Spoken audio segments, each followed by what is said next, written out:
morning, everybody. Let's see, I'm going to put my coffee this morning. I'm going to get my coffee. I know we have a post here, so I'm going to figure out where I can stand. How's this? Everyone see me all right? Okay, just don't sit right here. Right here. So I'm glad, I really appreciate the invitation to be here, and I've had, in my short career at Save the Bay, I've now been on the job about 4 years, I've had few opportunities to speak before public groups in the Blackstone Valley, and I really appreciate this opportunity today. I will tell you that the last opportunity I had was in Worcester, and that was a very lively discussion in Worcester with, I think, the retired mayor and at least 3 city council members in the audience who had a lot to say about what I had to say. So anyway, what I thought I'd do is, in talking to Bob Cox about what might be of interest to you, you all know so much about the Blackstone Valley and care so much about it and are really involved in the restoration of the valley. And I appreciate that. What I hope I can do is give you a sense of what we as an organization have done recently to further the same goals that we all share about cleaning up, restoring, revitalizing the Blackstone Valley. And so what I'm going to tell you is not the be-all and end-all. We are so grateful to our partners with so many people who work so hard in this part of the state, both here and in Mass. We know that it's a partnership to get things done, and I know that's why we're all here. So what I thought I'd do is just talk a bit about our program, but before I do so, I really want to emphasize the interconnections that we all share. And so if you could flip to the first slide, what I'm going to ask you to do is pretend you're in a satellite, or maybe coming back from Europe. You're flying into New York, and you're looking down on southern New England. You're looking down on Providence and Worcester and Newport. And this is sort of a schematic of the major watersheds in southern New England. And the southern New England region shares some very common attributes in terms of the animals and species that occupy the coastal zone and the bays and rivers and estuaries of this part of the world. And what I've highlighted here for you are the 3 sort of major zones, or 4 major zones in southern New England. The Narragansett Bay watershed is the gray here, the largest. The Buzzards Bay estuary and Buzzards Bay watershed.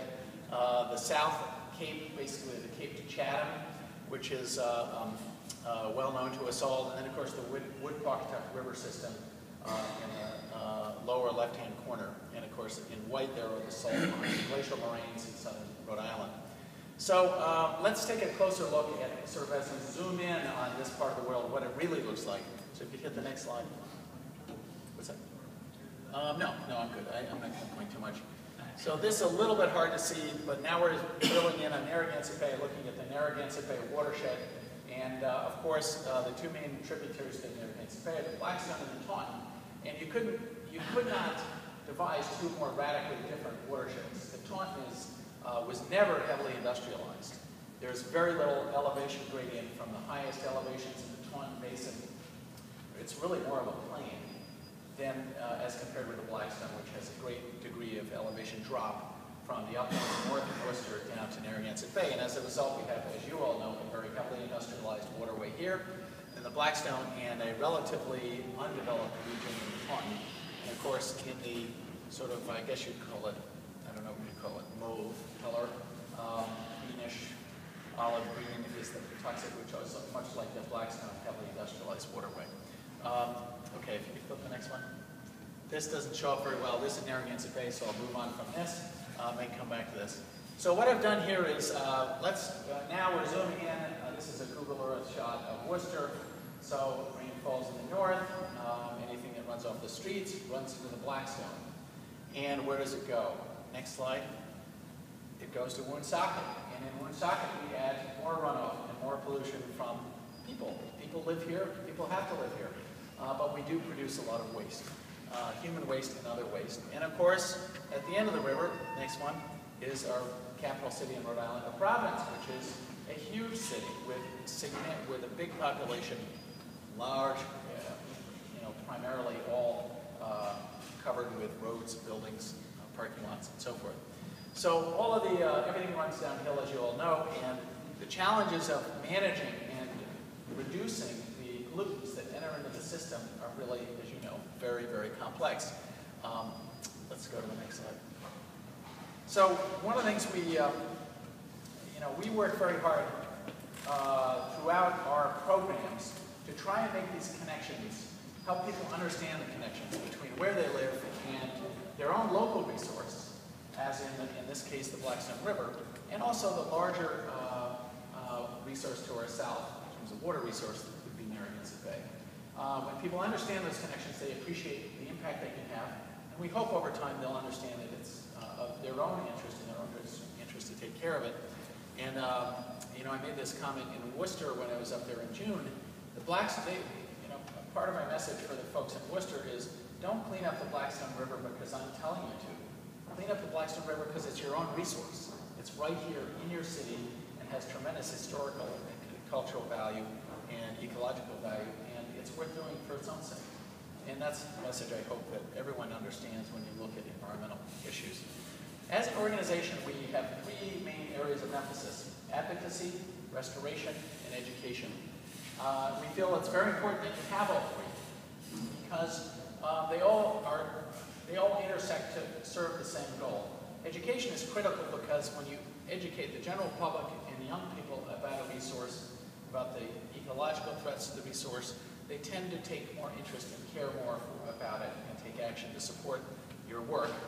And that work often resides in the advocacy realm, where we're working very hard to promote good policies and good regulations to help improve the resource.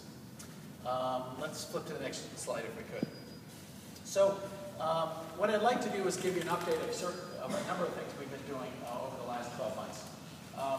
As an organization, we work very hard to base our policies, positions, advocacy work on the best available science.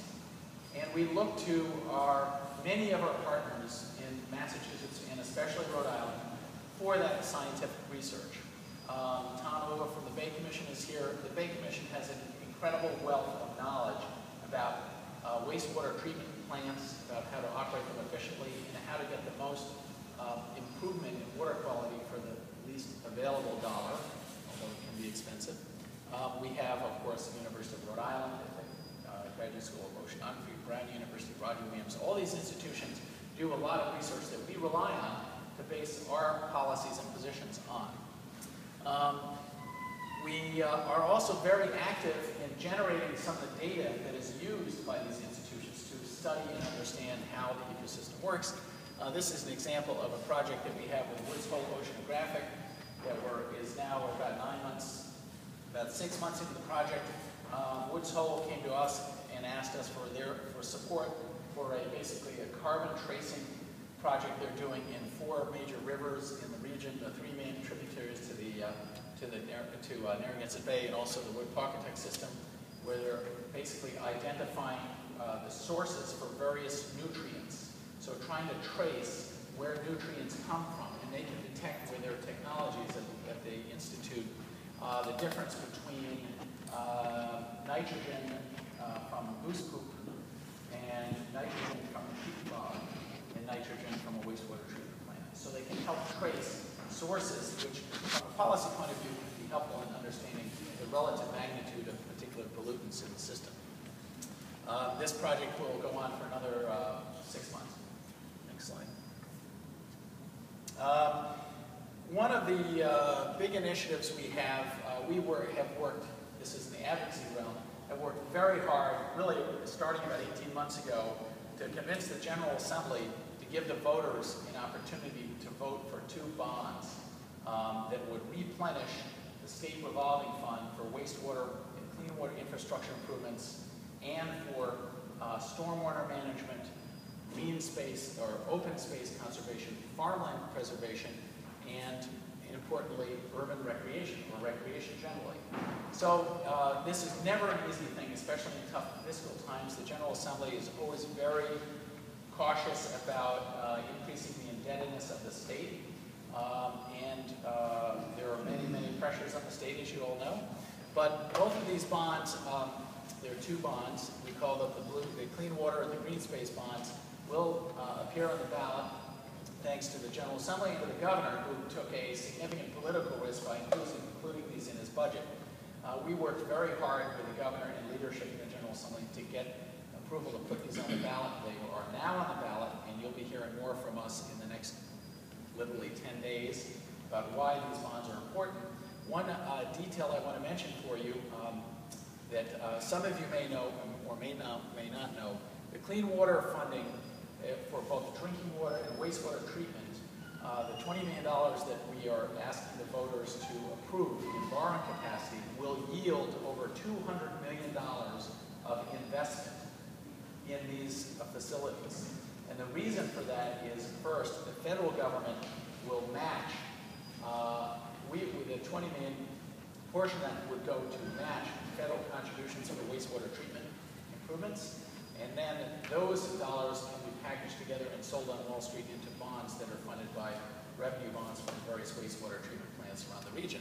So it's really important. This small bit of money will yield a significant amount of relatively low-cost borrowing capacity for the municipalities that are being required to improve their plans. So you'll hear more about this in coming weeks, but please vote yes on 5 and 6. That's my message. Thanks. That's the last of my political comments. This has been in the press a lot, of course, the Worcester treatment plant. I don't have much to say about this other than let's get on with life. The court has issued its opinion. Who knows if it's the final word? We believe it should be the final word of the U.S. Court of Appeals. We also know, and we certainly know, that the Upwad plant has done a great job of improving nitrogen, reducing nitrogen levels and phosphorus levels. And that's really important, but let's be sure that we're on the same page about what the goals are, and that smart decisions can be made about achieving those goals.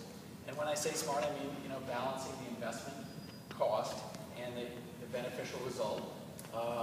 It's tragedy, I think, in a certain sense, that this issue ended up in the courts. Because what you have when you go to court is people solidify their positions and they bang it out, bang it out. And the courts are the least able to resolve any of this. The resolutions really come to the active parties, the participants, who want to get the right thing done.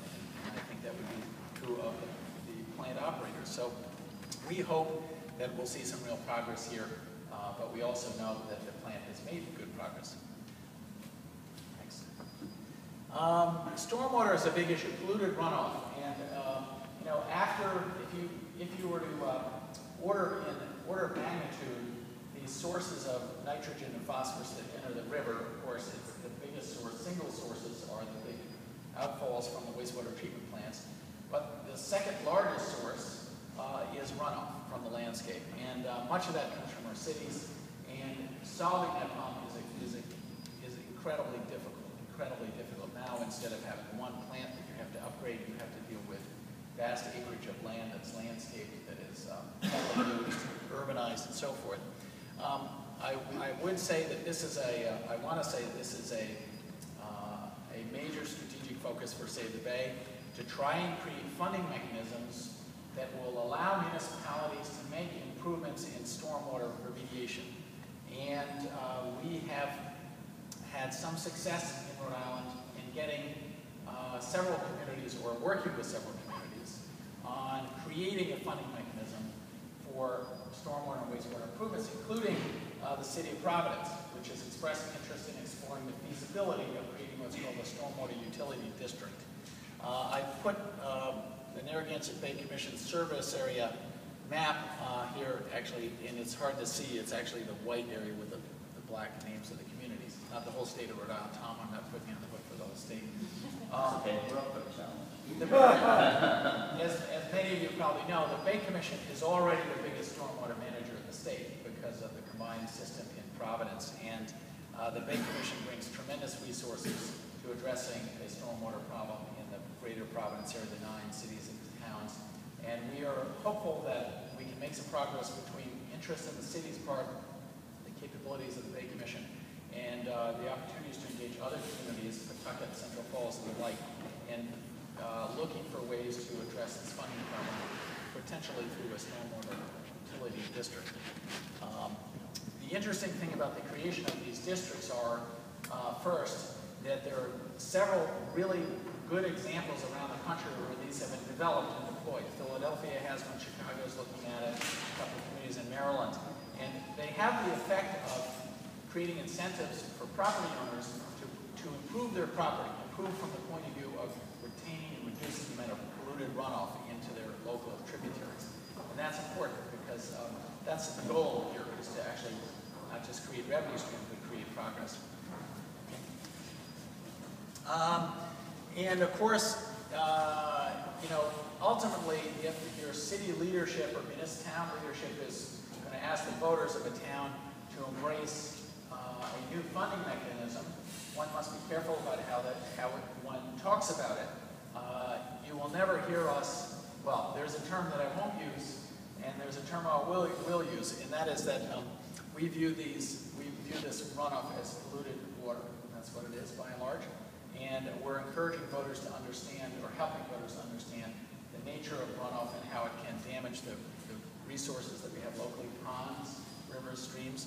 And so we've been working with, in a series of focus groups around the state to understand better how we can properly communicate the benefits and the costs of polluted runoff. And here are a few examples. I don't know if you can read it. What drains into the ocean drains into you. Imagine how the fish feel, and where does the water go? Into our rivers, that's where. So just visual images really are powerful, and this is an attempt on our part to help people understand these connections. You'll hear more from us on advocacy work on stormwater districts going forward.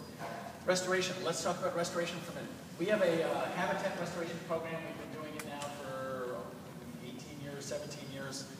Go ahead and hit the next page. In the Blackstone, I want to talk about a few particular projects we have underway here, and I'm going to offer one that's an example. This is not in the Blackstone Valley, but this is what we'd like to do in the Blackstone Valley. This is Rogers High School in Newport. Rogers High School sits at the head of a very small watershed that drains into a pond, one of the coastal ponds in Newport. And the high school there is actually the biggest paved area in the watershed. The nice thing about working with public entities like high schools, cities, towns, are that you can create real sort of demonstration value. You can show people how beautiful and how effective you can be at containing runoff, uptaking, removing nitrogen from that runoff, and cleaning the water before it ever enters your stream. This is a program we have underway with Rogers High School. We've got about half of it done. We're looking for completing the project. It includes removing pavement, creating swales and catchment basins. There's a little stream that flows through the campus. It's covered. It basically flows through cover. We're going to daylight that, meaning remove the culvert and create an educational resource right on campus. And all of this will have the effect of cleaning the water before it enters into a little coastal pond. You know, we would love to engage with other communities, both community schools and the like, in the Blackstone Valley to do some of this work. Again, you win twice. You solve a small problem. You're not solving the whole problem by any stretch. You're solving a small problem. You're educating kids, and also you're demonstrating what can be done. So there's real value in it. Okay, let's go.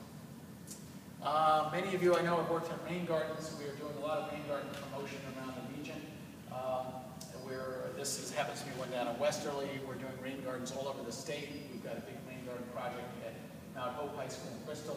And we'd like to do more of this up here. It's a great way to get community volunteers involved. It doesn't cost a lot of money. If you can get a guy with a backhoe to donate his backhoe for the day, it even doesn't take that much heavy lifting. You get to plant the plants, but you do need a backhoe though. It's very helpful. But they're great, and they do work, and they send a message. And I was down, just as an aside, I was down in Bristol at Town Beach this summer.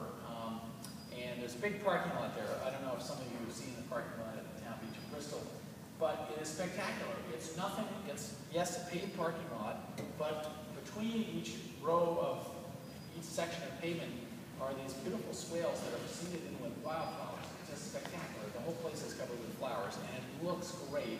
And you wouldn't believe that it's cleaning the water. Every drop that flows off the asphalt flows into these swales and sits there and reabsorbs into the ground. So it's a win-win.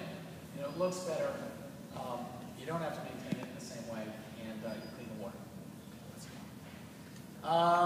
Dams on the Blackstone. Our main role looking at the dam issue is we sit on the Renewable Energy Siting Partnership as one of many who do. I know that probably many of you who are involved with that. We hope we can lend a constructive voice to looking at some of the trade-offs when you're looking at hydropower and on the one hand, and on the other hand, ecological health and habitat value of the river. And as many of you know, our dams on the Blackstone, there are very few that have real hydropower capacity. If they don't have capacity, we'd really like to see the dams removed. It's beneficial to the fish, it's beneficial to the recreational values, it's beneficial to water quality. The Elizabeth Webbing was acquired by the state, and it is now, I'm told, some of you may have better information than I'm told from our staff that this is now on the table again, is the idea of either removing or lowering the level of the dam. The problem with fish passage, fish ladders, we do work on fish ladders, and I know our hope is that there'll be several installed in the lower part of the Blackstone. The problem is you only yield about 10% of the fish that show up at the bottom of the ladder. So if you have 3 dams, you're losing almost all the fish anyway. So the return, the ability to return the animals and species up to the upper part of the river if they have to transit 2, 3, 4 fish passages just doesn't work. Yeah? That's because of the type of ladders they constructed. The Army Corps, up until recently, hasn't collaborated with Cocky and this fish laboratory. And Cocky is the expert on fish ladders, not the Sure. Well, I appreciate that. I mean, I think there are many designs. As a general statement, it's better to have enough river than a fish ladder, of course. And you do have this yield-related issue of fish coming up. So this is one of the tensions we look at. I know there are a lot of people. Some people love, flat water behind the dams. This is one where there may be an opportunity. Let's keep going. And of course, I mentioned here's a fish ladder. I think this is this is not. I want to say the 10 mile. This is. I'm not sure the location of this particular ladder, but I've got the mills, the hydro plants in Pawtucket and Central Falls, and of course those fish ladders are going to be very expensive to build given the geology and topography and location. But we do think there will be progress on this, and we're hopeful that we'll have fish ladders really allowing us to return anadromous fish range in the river.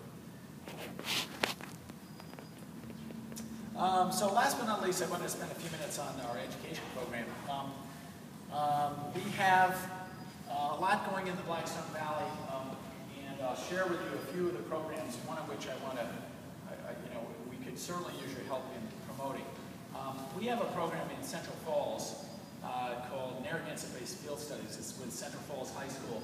The whole program is conducted on the Blackstone River at Lonsdale Marsh, which was an old drive-in movie theater. It was restored years ago, and it's a spectacular site.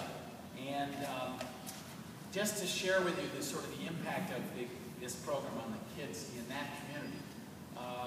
This is a poor community without access to the bay, without even awareness that they have this beautiful river flowing right through the heart of the city. We bring kids down to the bay, and it's part of a year-long science program. And let me just give you an anecdote which I think will share with you the impact we can have on young people and their affinity for, and appreciation of, and ultimately responsibility for a resource like the Blackstone. I was on the river at Lonsdale Marsh this spring with a funder from the Rhode Island. And the funder turned to one of the high school kids and said, "What's your name?" And this girl who was 11th grader said, "My name is Maria." And the funder said, "Well, are you going to college?" And again, graduating, let alone college matriculation rate in Central Falls is not what it should be. And the girl looked at the individual from the foundation and said, it was a classic moment, as only high schoolers can. Like, what are you, crazy? Of course I'm going to college. And that wasn't literally what she said, but she looked at the person and said, yeah, of course it's going to go. And then she said, what do you want to study? And the girl said, marine biology. The juxtaposition, I cannot tell you how dramatic the juxtaposition was of the environment we were in, where she was coming from and her interest in water, the sea, the river, and so forth. And that was all because of this program. We would like to extend this program up to Blackstone, and we've done a lot of work with Pawtucket, a lot of work with Woonsocket. Sutton, Mass has been a participant in one of our programs, and anything you can do to help us just make connections and reach out to the teachers and administrators, with science team, as many of you do now, love to connect these kids to the river, the resource in the bay. I guess that's what I'd like to say. Those are my remarks, and in closing, I would just thank you again for your interest in listening, and be happy to answer any questions about what we're up to. Anyone? Thank you.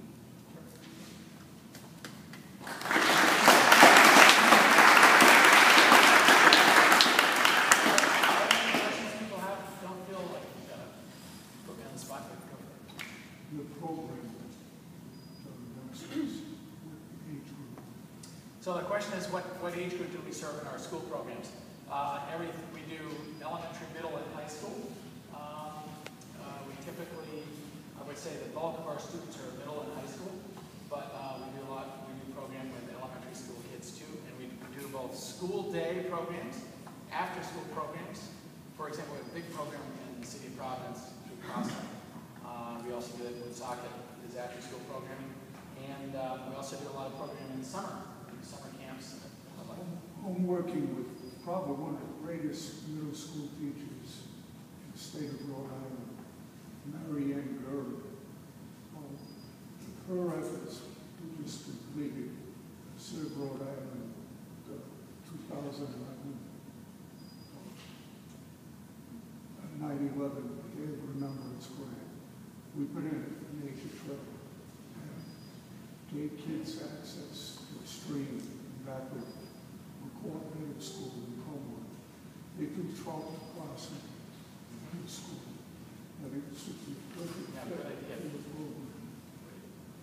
Good suggestion. I'll write everything down.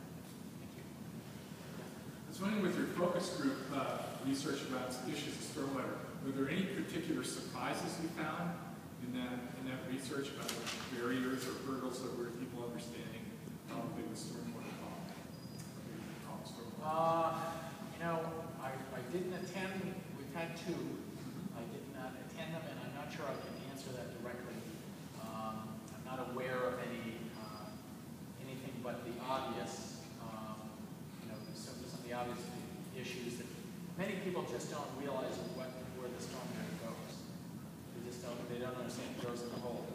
Okay, sort of like when you go to the market and you buy hamburger. There's not a cow attached to somewhere, then is there? There is. So, I mean, just helping people understand hydrology, where water flows, that it seeks the lowest point, and then it will end up sooner or later on the river, is a big one. And also generally, if you can't see trash pollution, then it must not be there.